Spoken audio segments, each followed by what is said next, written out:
Hello everyone, so I am back with one case study which is very powerful. दोनों चीजें जो मैंने witness की वो बहुत एक्सट्रीम एंड पे है, ठीक है। तो एक कपल आता है मेरे पास जो 10 साल बहुत खुश था अपनी मैरिज लाइफ में, ओके। और उसके बाद पूरा जो मैरिज का इक्वेशन है वो गड़बड़ा गया। वाइफ इतनी चिल्ला रही थी, इतनी चीख रही थी, उसके एक एक शब्द ना जैसे तीर के जैसे चल रहे थे। सो मुझे उनको बोलना पड़ा कि आप बाहर बैठिए, और मैंने हस्बैंड से बात की कि मसला क्या है। सो हस्बैंड ने बहुत ट्रूथफुली सब कुछ मुझे बता दिया कि मैम हमारा इक्वेशन 10 साल तक बहुत अच्छा था, फिर लॉकडाउन आया, लॉकडाउन में खाली बैठा था तो खाली दिमाग शैतान का दिमाग, तो मैंने इंस्टाग्राम पे चैटिंग शुरू कर दी एक लेडी के साथ। एंड बात करते करते हमने वो सब कर लिया जो हमें नहीं करना चाहिए था। और जब ये बात उसकी वाइफ को पता चली तो बहुत शोर हुआ, बहुत हंगामा हुआ, बट उसको समझ में नहीं आ रहा था। बट धीरे धीरे वो हस्बैंड को रियलाइज हो गया कि ये जो औरत के चंगुल में मैं फंसा हुआ और ये जो एक्स्ट्रा मैरिटल अफेयर कर रहा हूं वो गलत बात है, क्योंकि ये औरत ही सही नहीं है, मतलब समथिंग हैपेंड XYZ।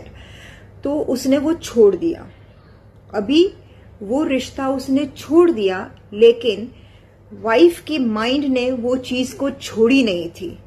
और 2-2.5 साल तक वो उसको इतना टॉर्चर करती थी कि वो हस्बैंड ऑफिस में अपने आप को बंद कर दिन भर, मतलब हफ्ते बैठा रहता था, क्योंकि वो कोई मीटिंग में होता तो वो 50 कॉल करती और उसको पूछती तुम कहाँ हो, वीडियो कॉल करो, फोन नहीं उठाते हो, एंड ऑल दैट इतना बढ़ता गया कि वो आदमी परेशान हो गया, इतना परेशान हो गया, क्योंकि उसकी इज्जत वगैरह सब अपने एम्प्लॉयज के सामने मलियामेट हो गई, क्योंकि वो बहुत बड़ा इंसान था। तो जो एम्प्लॉयज होते उसके सामने भी जाकर उसकी वाइफ ने उसकी इज्जत की धज्जियां उड़ा दी। तो अभी ये सब हुआ, और फिर बातें करते करते उसने मुझे कहा मैम अब मैं क्या करूं, एक भूल हो गई मेरे से, मैंने माफी मांग ली, सरेंडर कर दिया, अब मैं क्या कर सकता हूं इससे ज्यादा। तो अचानक उसके आंखों में आंसू आ गए और मुझे वो कहने लगा कि मैम मैंने इतना भी मेरी वाइफ को बोला है कि तुम मेरा ऑपरेशन करवा लो, अगर ऑपरेशन करवा लोगी तो मैं सुकून से जी तो सकूंगा इस दुनिया में, घूम तो सकूंगा। मुझे एक सेकंड के लिए तो बात समझ में नहीं आई कि ये क्या बोल रहा है। दूसरे पल जब समझ में आई तब उसके आंसू गिर रहे थे। और उसकी वाइफ जब आई तो उसकी वाइफ ने बोला हाँ मैं इनका ऑपरेशन करवा दूंगी। To cut the long story short, आप देखें कि वाइफ माफ नहीं कर पा रही थी।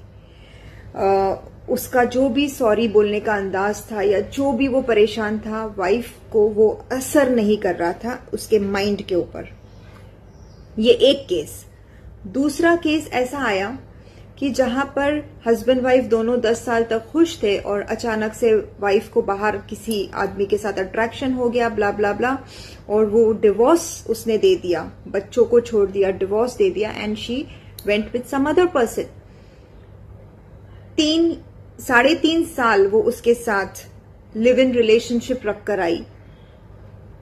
उसके बाद भी जब उसको एहसास हुआ कि ये इंसान ठीक नहीं है जिसके साथ मैं रह रही हूं, ये तो सिर्फ मुझे यूज कर रहा है, तो वो वापस उसने आना चाहा अपने हस्बैंड के पास। और उसके हस्बैंड ने उसको इतना ग्रेसफुली एक्सेप्ट कर लिया, पूरी मेमोरी को डिलीट कर उसके लिए वो सफर कितना मुश्किल रहा होगा, क्योंकि आपकी वाइफ 3 साल बाहर किसी के साथ रह कर आती है, तो भी उसने ऐसे उसको एक्सेप्ट किया। पता नहीं अंदर वो कैसा होगा उनका रिलेशनशिप, लेकिन बाहर सोसाइटी में भी दिखता है ना हमको जैसे इंसान बिहेव करता है। The wife has gained the confidence back. और मुझे लगा यार क्या आदमी है ये, मतलब he is a real man जिसके अंदर इतनी माफ करने की ताकत है। So I am not here to जज कि फर्स्ट वाली राइट है, सेकेंड वाला राइट है, राइट रॉन्ग कुछ भी नहीं है। लेकिन ये वीडियो सिर्फ इसीलिए बना रही हूं कि ये मैं खुद भी समझ रही हूं कि माफ करने की शक्ति, क्षमता जो होती है ना, वो हर इंसान में अलग अलग होती है। किसी को 100 mg की टैबलेट काम कर जाती है, किसी को 500 mg लगता है, किसी को 1000 लगता है, तो किसी को इंजेक्शन लगता है, तो किसी को ऑपरेशन करवाना पड़ता है। It is not about what the doctor is doing, it is about how the patient is responding to the medicine. कुछ लोग माफ नहीं कर सकते, बहुत टाइम लगता है, बहुत ज्यादा टाइम उनको।